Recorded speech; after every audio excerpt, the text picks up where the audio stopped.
It does help us think of architecture not as something already fully done. It's not fully made itself. It's not categorical. It's not a final tool. It's constantly being upended itself by microbes, by pandemics, by insights from plant medicines, from different kinds of things. So architecture is not a tool that we wield ourselves. That's a very humanist response. We don't wield architecture, we are wielded by architecture as well. And architecture is an ongoing conversation. Welcome to Third Space. I am your host, Sola DaSilva. I am an architect and storyteller, and Third Space is where we have meaningful conversations about architecture and well being, giving you the tools to design a life that works for you. I'm passionate about creating a world that is inclusive and full of beautiful spaces that truly reflect our humanity and inspire us to be our best selves. I'm so happy that you're listening. Let's get into it. My guest today is Dr. Akomolafe. He's a celebrated international speaker and post-humanist thinker. He's an author and a teacher. Bayo Akomolafe is the founder of the Emergence Network, an initiative that seeks to convene communities in new ways in response to the critical civilizational challenges we face today as a species. He currently lectures at Pacifica Graduate Institute in California. He's the father to Alethea Anya and Kia Jaden Abayomi. He's the grateful partner to EJ. He's a son and my Nigerian brother. I am so excited to have him on the show. I started exploring human emotion and connection as it pertains to architecture. When COVID happened, a lot of the social structures that we had in place kind of fell away. There is a problem of social isolation. People are not feeling connected to each other. And we see this play out in politics. We're so divided. And I'm looking at that problem from an architectural standpoint and from the standpoint of how do the spaces we create either bring people together or separate them. Yeah, that was a helpful framing, and it invites a lot of playfulness and thought to navigate the complexities of noticing that architecture is a form of psychology. I've always felt that architecture is a form of psychology. I dare say it's physical psychology. You're not dealing with the client per se, given a psychotherapeutic context. You're not dealing with the client per se, as much as you're dealing with the environment that is also the human. So in my thinking, in my work, I dabble in processual thinking along with people like Whitehead, Gregory Bateson, Karen Barad, and processual thinking just basically thinks about the world as process instead of a proliferation of already made things. The world is processual. The world is performative. In that sense, the human is the environment. It's not that we are in environments, it's that we are our environment. The closer we look, we are not divorced from highways and texture and color and furniture. There's even something called furniture psychology, right? We're not divorced from any of these things. We don't even have emotions per se. As I often like to remind people, we are enlisted in fields of affectivity. We're enlisted in fields of feeling together.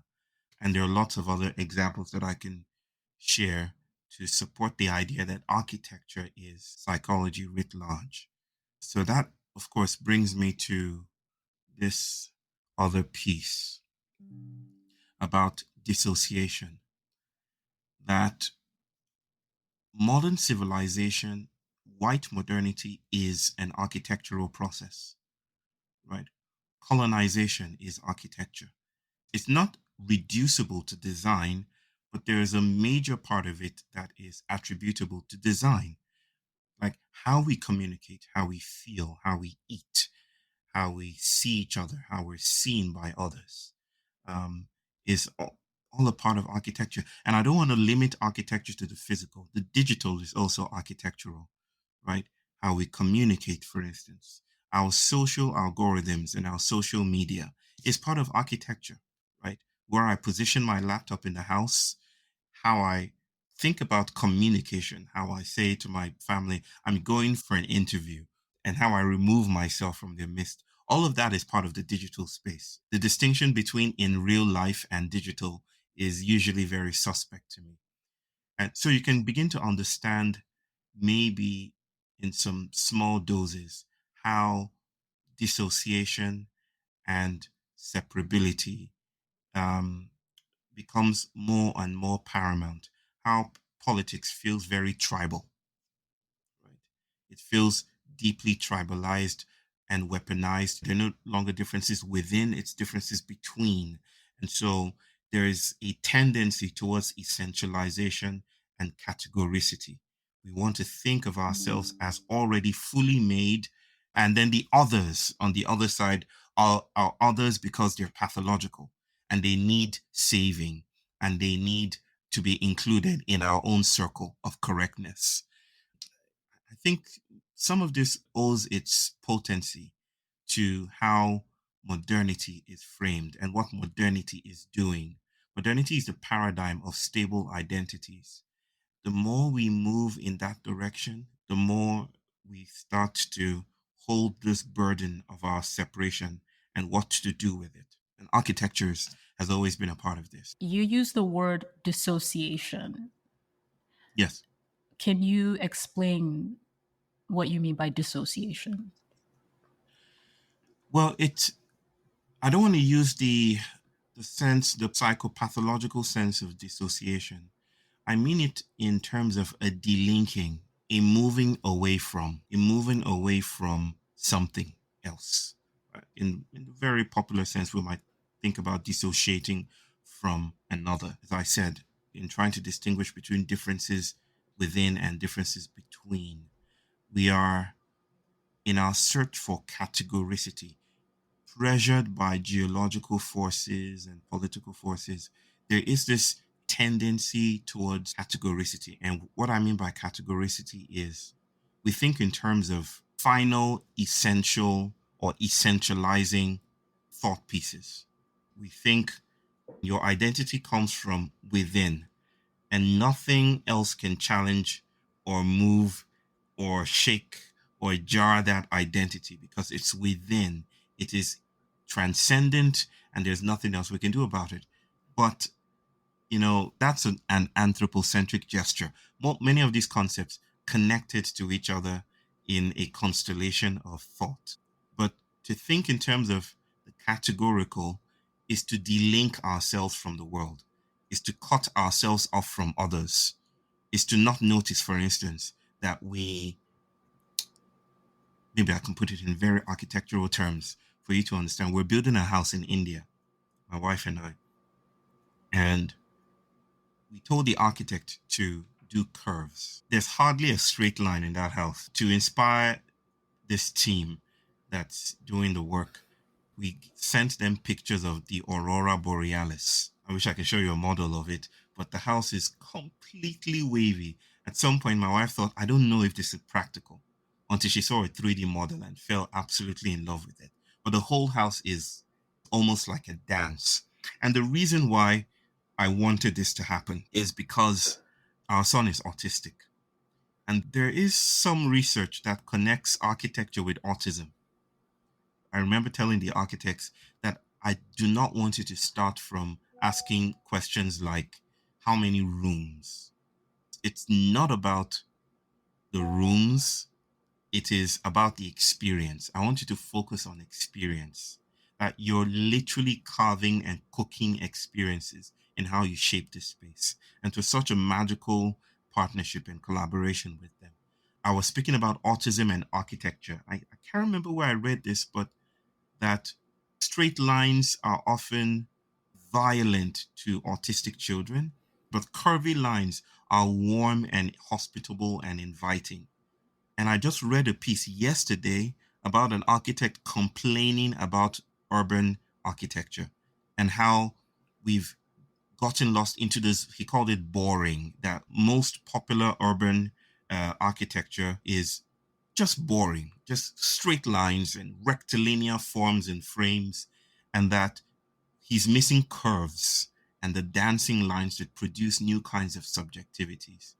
That's what I mean, that we are not cut off from our environment. Our environment is producing us. Yeah, that's what I mean by dissociation. Part of architecture that makes it boring, so to say, I think is the supposed practicality, functionality, or efficiency of it. People will often say you want something that you can construct easily, quickly, and cheaply. And so that oftentimes doesn't leave a lot of time for that exploration. And we're seeing the industry moving towards more modular construction. And Mm-hmm. if we see that proliferate, which we probably will, we're moving away from that Yeah. nuance because you're trying to manufacture something really quickly and for a decent amount of money and make a profit. I don't know how we solve that other than looking at the bigger question, which is capitalism and the way our economic system works. How practical is it for every single family to have their own home designed in the way they want it? Just when we look at the way real estate works today, and people are dealing with a housing crisis, how practical would it be for us to really go into that kind of specificity in design? And Mm-hmm. I don't have an answer for that. But I would like it to not be that way, if I could at least say that. I think all of us would. I think we don't want to see people on the streets. We want people to be housed, and beyond our good intentions, and especially political ambitions to make that happen, it seems there's always something in the way of actually getting from here to there. I'm by no means any close to any resolution myself, but I'm wondering about the capacity of our settlement building processes to accommodate bodies in their fluidity. It's one thing to build structures, and it's quite another thing to build hospitable spaces, because in the attempt to expand the circle of inclusivity, we often would sterilize and reify the others, the subaltern, the minority. You've just given a very practical example in the practical logistical decision making processes around how do we build cheap and fast to accommodate the crisis of homelessness, for instance.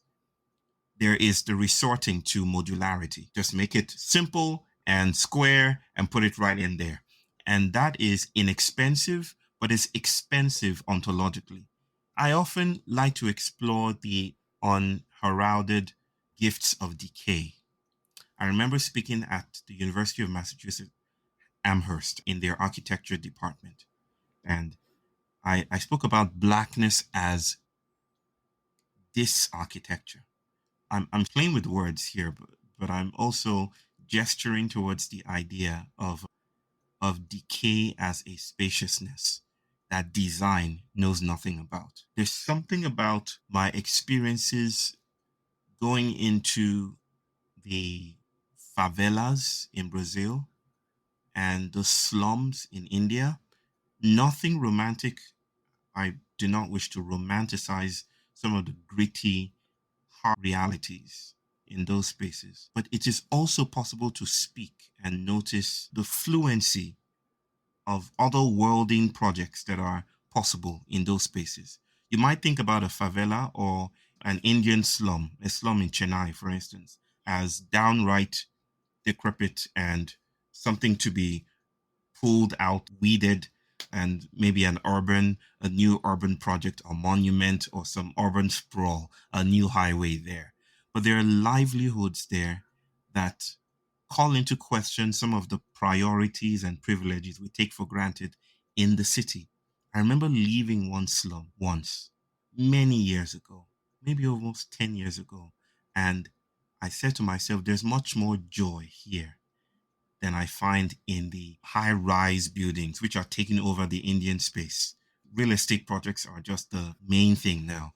I said there's a lot more joy here than in those spaces. It's also interesting to know that the children in the slums were reportedly the least affected by the COVID pandemic than the children who were contained within the buildings. There's a lot of there are hidden dynamics. Erin Manning might call it a minor gesture.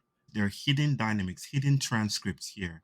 There's a different kind of politics at work in decay that I do not know that architecture, conceptualized as design and conceptualized as an anthropocentric gesture, can accommodate.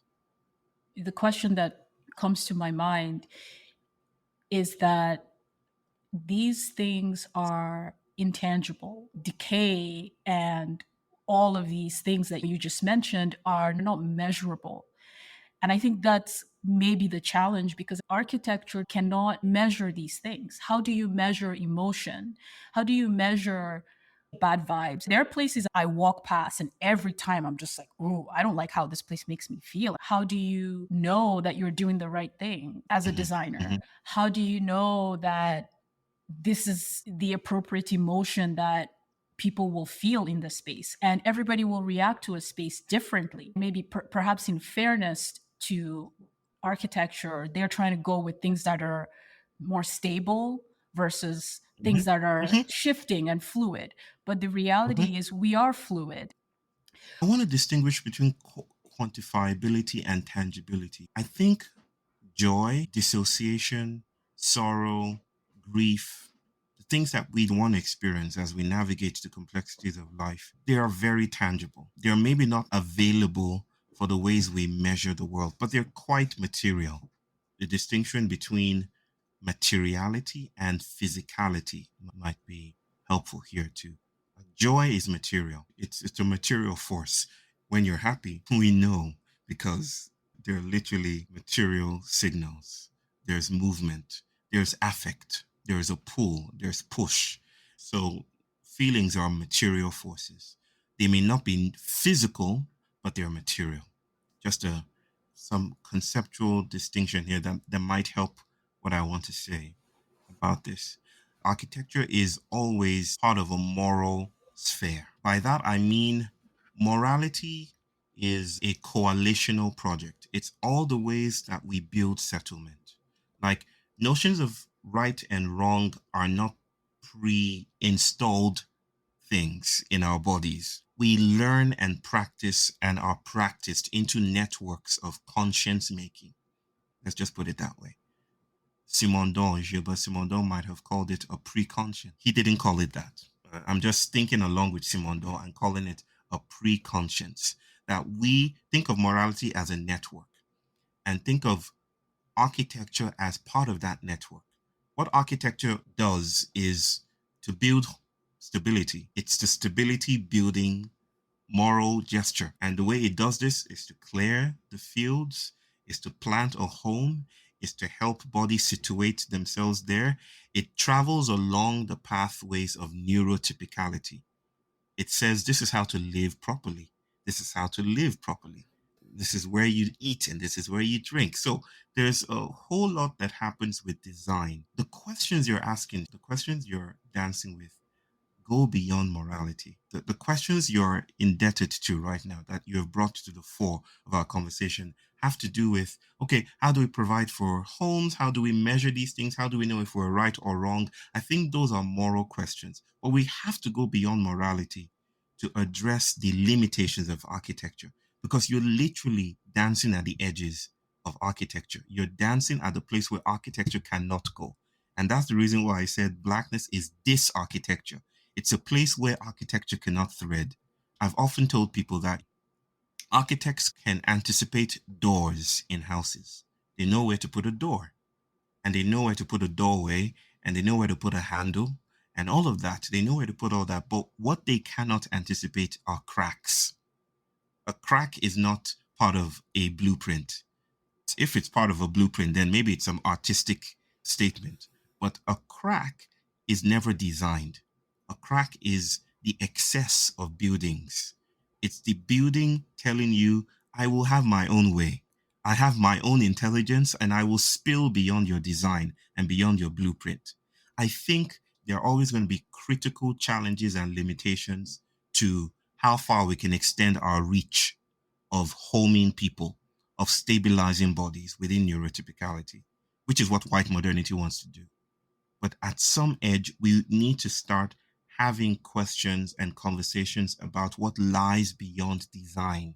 This is what Donna Haraway would call the promise of monsters. What lies beyond wellness? What lies beyond measurements? So I don't think my anxiety is around how we measure everything. Like, how do we measure this? How do we measure that? I think that rapid cyclicity is what we're stuck in. And now we are met by the crisis that seemingly resists resolution. And then we need other kinds of movements, other kinds of gestures here. Okay, I want to read a line from your book, and it says on page 6, the shore performs the ocean, a co-constitutive mutuality that makes doubtful the prospects of xenophobic havens where the pure are inside and the Gentiles are outside. The inside and the outside are not easily divided.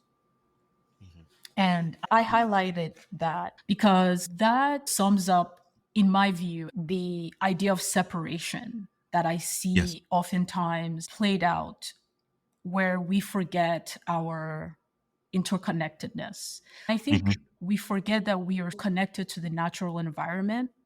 We separate ourselves from other people. I think that's why we have some issues in the way we design buildings. I think that there's room even now within the way we design buildings to incorporate a little bit more of that activity that we already know exists. Absolutely, I agree.